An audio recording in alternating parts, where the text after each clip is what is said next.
My name is MERILEE KUCHON. I'm an ER-positive breast cancer survivor. I'm a psychopathic punk rock bitch. In 2018, I was dealing with massive grief from the loss of my 10-year boyfriend who died in my arms in New Year's 2016. I was really having a hard time, didn't really care about a whole lot, was feeling very nihilistic. Discovered that my breast looked different than it had previously. I found a lump. The lump turned out to be cancer. When the biopsy was done and the doctor told me, I think I literally said, okay. And he got mad at me that I wasn't taking it seriously to him. So I don't know if I was supposed to erupt into tears or roll around on the floor or scream or what he expects a woman to do when he tells them this news. But I was all out of tears at that point. And okay, of course this is the next thing. Why wouldn't this be the next thing? So I did take it seriously. I just didn't react emotionally in the way that he had deemed appropriate. I went and had margaritas with friends instead. I wound up going through multiple surgeries. I went to a local breast center that was not good. I didn't know it was not good. I assumed that all places were the same. They're not the same. When the surgeon during your exam is telling you how she really wanted to be a baker, that's probably a good tip to find a different surgeon. However, I was like, well, they said it's not terrible. It's localized. They're going to do a lumpectomy. They're going to take it out. Cool. So they did the biopsy. They did the lumpectomy. Then I get the call that, oh, wait, the lumpectomy didn't get it all. Our edges weren't clean. We have to do more. At which point I was like, I'm not going back there. Which was the point where I found City of Hope in Duarte, which is a renowned cancer hospital. I went there, and from the first moment they said I should never have had the lumpectomy. It should have been a full mastectomy. It's the ductal cancer that it is hard to pinpoint, whatever. So at that point, I had to have a second surgery, which was a full mastectomy. I had an implant put in, which I really didn't want from the beginning. But I was like, well, the other breast is fine. I guess this is what people do. It was always weird to me. I did that. Yeah, I've been lucky to have had good health my whole life. I never really struggled with anything physical. So to be bound after surgery into a painful, slow recovery was really hard.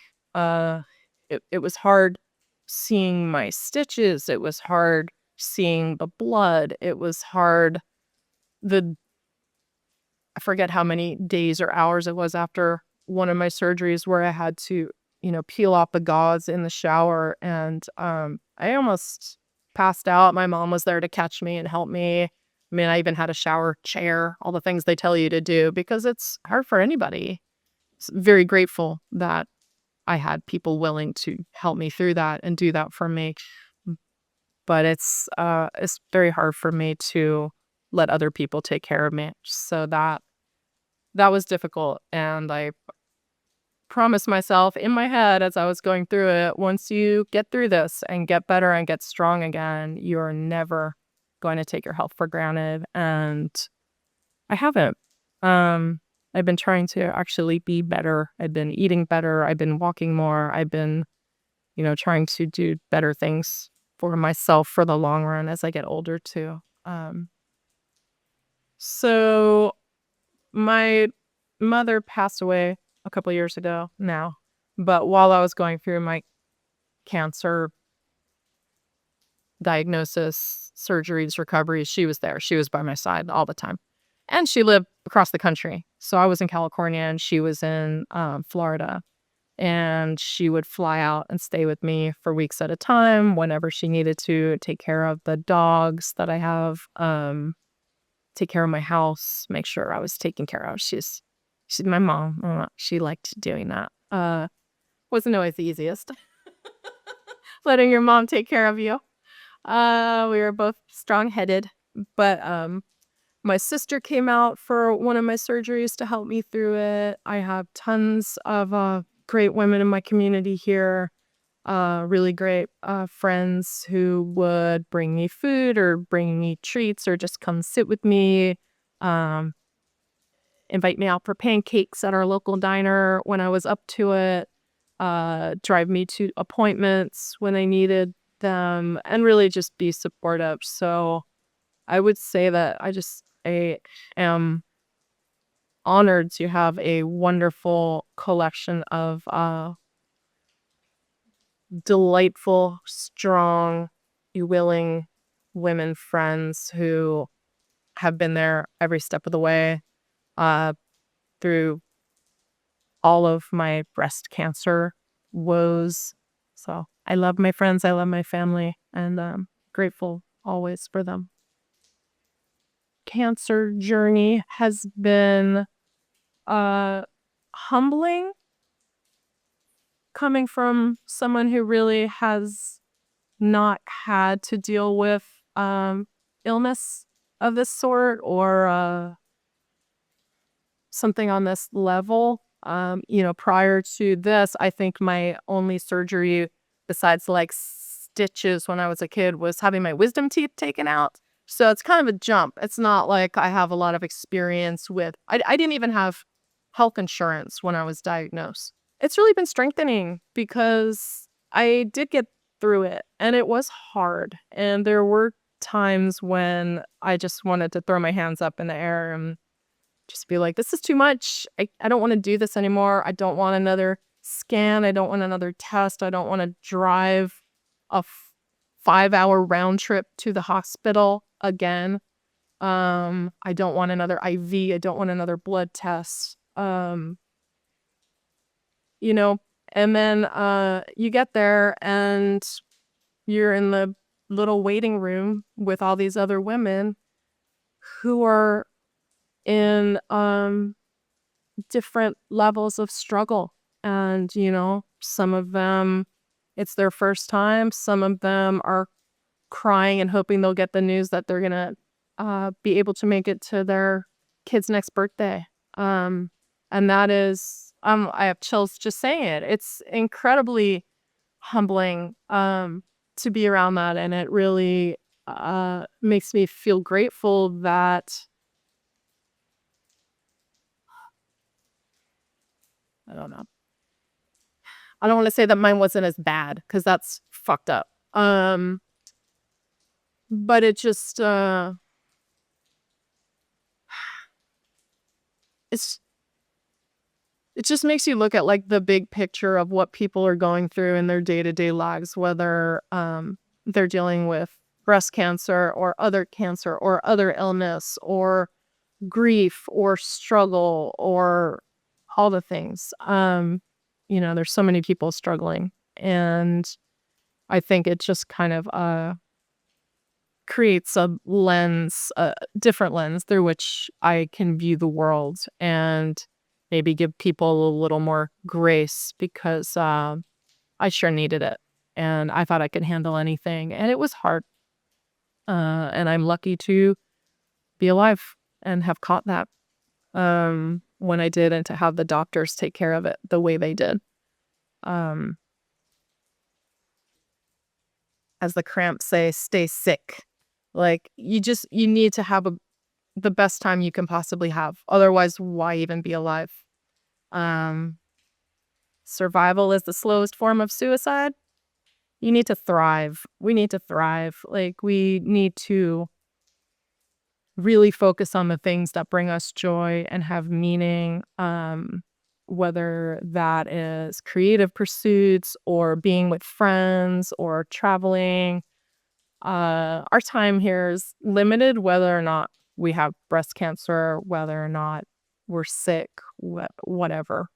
I've been through a lot over the years. I lost my partner of 10 years. My mom passed away. We went through COVID. I've had so many surgeries, breast surgeries, full hysterectomy related to that, all this stuff. That at this point, more than ever, I am devoted and dedicated to trying to have a good time as much as possible.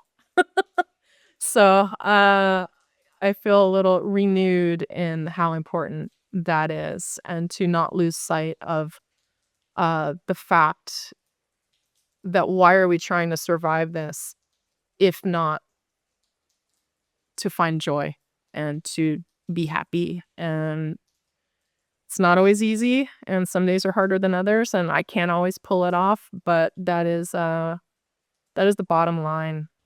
For me, Fight Like Hell relates to a few things. One was when I was going through the process, treatment,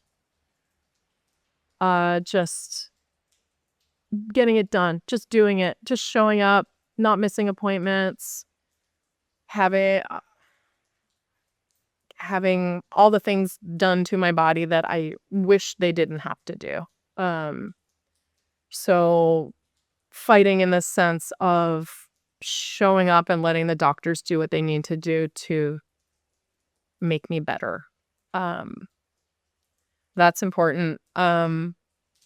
Once that part is handled, or in my case, mostly over, Fight Like Hell means, most recently for me, Fight Like Hell has been me attempting to reclaim my body. I had a double mastectomy. It was pretty traumatic as someone who had pretty great boobs.